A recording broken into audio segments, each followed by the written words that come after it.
La guerre froide s'est transformée en conflit ouvert du jour au lendemain. Aux premières heures du 13 juin, Israël a lancé des frappes préventives contre l'Iran. Des explosions ont retenti à travers Téhéran, des images en ligne montrant des déflagrations éclairant la capitale. Mais le feu qui a commencé dans la ville ne s'est pas arrêté là. D'autres explosions ont eu lieu à Ispahan, Tabriz, Kermanshah, Hamadan, Qom et Piranshaah, qui abritent des sites nucléaires, militaires ou stratégiques. Des frappes distinctes ont également touché le site nucléaire de Natanz, le réacteur à eau lourde d'Arak et le complexe militaire de Parchin. Les images satellites, par exemple, montrent des dégâts considérables mais probablement superficiels à Natanz. Quoi qu'il en soit, les premières 24 heures ont été tout simplement catastrophiques pour les Iraniens. De nombreux avions de chasse volent presque sans opposition dans l'espace aérien iranien. Les agents du Mossad se déplacent librement, lançant des drones et des missiles anti-chars guidés sur les systèmes clés iraniens, tandis que le Hezbollah reste en retrait. Plusieurs scientifiques nucléaires de haut rang et des dirigeants militaires de haut niveau ont déjà été tués. Comme cela devait arriver, l'Iran a réagi sévèrement et a lancé des vagues de munitions rôdeuses et de missiles balistiques sur Israël. La plupart de ces projectiles ont été interceptés en vol, mais certains ont réussi à passer. Tel Aviv a été frappé à plusieurs reprises, et des dégâts importants ont été signalés au centre de commandement militaire central d'Israël. Ce que nous voyons est sans précédent dans la région. La puissance de feu déployée fait paraître les roquettes du Hezbollah et du Hamas comme des jouets en comparaison. Pendant ce temps, Netanyahou a exhorté les Israéliens à se préparer à un long conflit, et c'est ainsi que cela commence. Quand les sirènes remplacent les discours, la guerre n'est plus à venir. Elle est arrivée! Dans l'immédiat, l'Iran a lancé plus d'une centaine de drones vers Israël et a juré de nouvelles représailles. Pour sa part, l'Amérique a choisi de ne pas intervenir. Le secrétaire d'État américain Marco Rubio affirme que les États-Unis n'ont joué aucun rôle dans les attaques, tandis que le président Trump exhorte l'Iran à conclure un accord ou à faire face à des attaques encore plus brutales. Il se pourrait qu'il s'agisse d'une tactique de négociation du type « bon flic, mauvais flic ». Environ 260 médias ont couvert cette histoire, la plupart étant orientés à droite. C'est aussi ainsi que les gouvernements négocient, lorsqu'ils essaient de parler, sans dire les choses directement. Utilisez les médias. Mais même ainsi, parvenir à un accord maintenant sera difficile. Parmi les victimes figure Ali Shamkhani, un proche confident du guide suprême et le principal négociateur nucléaire de l'Iran.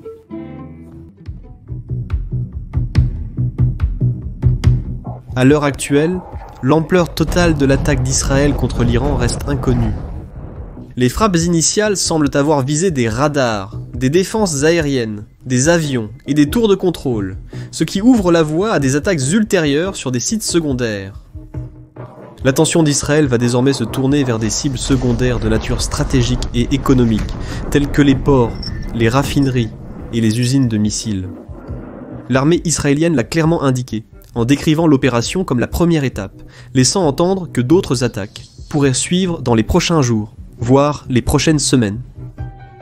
Mais même si la prochaine vague d'attaques d'Israël est un succès tactique, démanteler entièrement le programme nucléaire iranien nécessiterait une implication directe des Américains. Sans l'engagement américain, Israël ne peut réussir.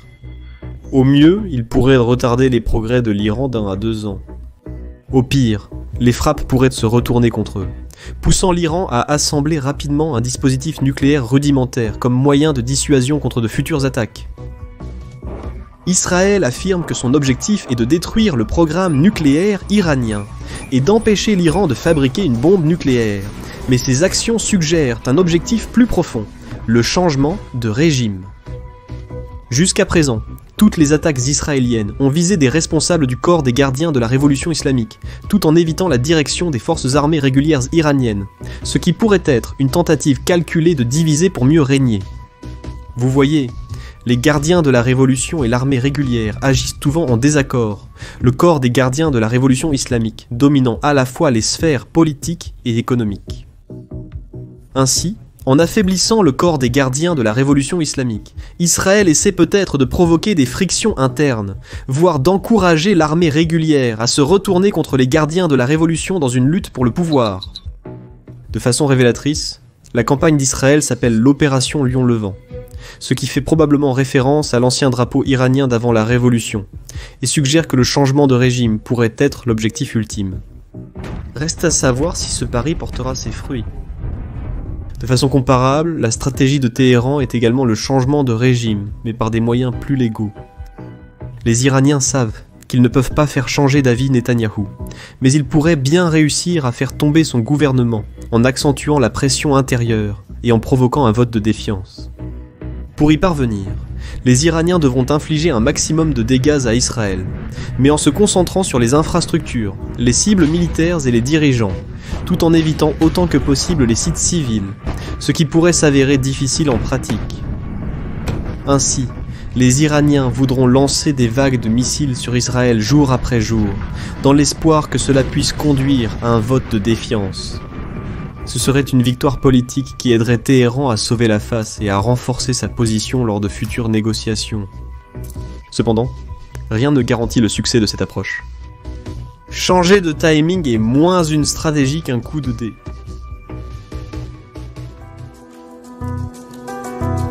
Le comportement de l'Iran et d'Israël dans les semaines à venir dépendra d'un mélange de facteurs militaires, politiques, régionaux et stratégiques. Même un léger changement dans une variable, comme une déclaration de soutien des États-Unis, pourrait déclencher des effets en cascade qui modifieraient radicalement leurs prochaines actions. Dans un moment aussi volatile, une riposte faible de l'Iran ne dissuadera pas Israël, mais une riposte forte risque d'entraîner l'Amérique dans la guerre. Israël pourrait chercher à intensifier les hostilités dans le but de pousser l'Amérique à entrer dans le conflit.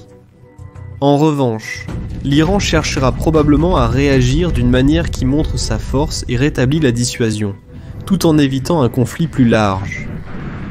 Ce que les Iraniens voudront probablement, ce sont des frappes qui préservent une porte de sortie pour la désescalade, par exemple en donnant un avertissement préalable aux États-Unis et aux pays de la région. L'Iran a adopté une approche similaire lors de l'opération Vraie Promesse en avril 2024, lorsqu'il a lancé une attaque massive de drones et de missiles contre Israël, mais a évité de déclencher un conflit plus large. Donc à ce stade, il s'agit d'une question de maintien ou d'escalade. Israël a peut-être repoussé la plupart des premières vagues d'attaques de l'Iran, mais son stock d'intercepteurs ne tiendra pas indéfiniment. L'Iran peut essayer d'épuiser les défenses israéliennes, tirer suffisamment de missiles sur suffisamment de cibles, et certains finiront inévitablement par passer. Cependant, l'Iran subira lui aussi une usure. Les drones sont nombreux, mais relativement faciles à abattre. Les missiles balistiques sont bien plus destructeurs et difficiles à intercepter, mais ils ne sont pas facilement remplaçables. On pense que l'Iran possède un arsenal d'environ 3000 missiles balistiques. Bien que tous n'aient pas la portée nécessaire pour atteindre Israël, un nombre suffisant pourrait percer les défenses israéliennes et américaines pour infliger de sérieux dégâts et forcer la main politique de Netanyahou. Donc encore une fois, tout se résume à une stratégie de maintien contre une stratégie d'escalade. Par le passé, l'Iran ne se serait pas uniquement appuyé sur ses missiles. Sa première ligne de défense était son réseau de groupes armés arabes, en particulier le Hezbollah. Mais après une année de combats avec Israël, le Hezbollah est désormais beaucoup plus affaibli. Beaucoup de ses dirigeants ont été tués, et une grande partie de sa hiérarchie a été infiltrée par des agents du Mossad. Le Hezbollah possède encore un important arsenal de missiles et de roquettes, mais les utiliser maintenant serait politiquement risqué. Le gouvernement libanais peine à se reconstruire et a averti le Hezbollah de ne pas entraîner le pays dans une nouvelle guerre au nom de l'Iran. Le Hezbollah reste donc en retrait cette fois-ci.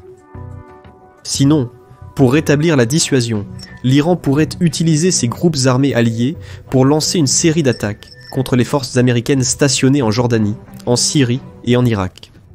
En même temps, les Houthis au Yémen pourraient lancer des missiles sur Israël et éventuellement viser les derniers navires de guerre américains présents en mer Rouge. Cependant, ce serait une décision extrêmement risquée.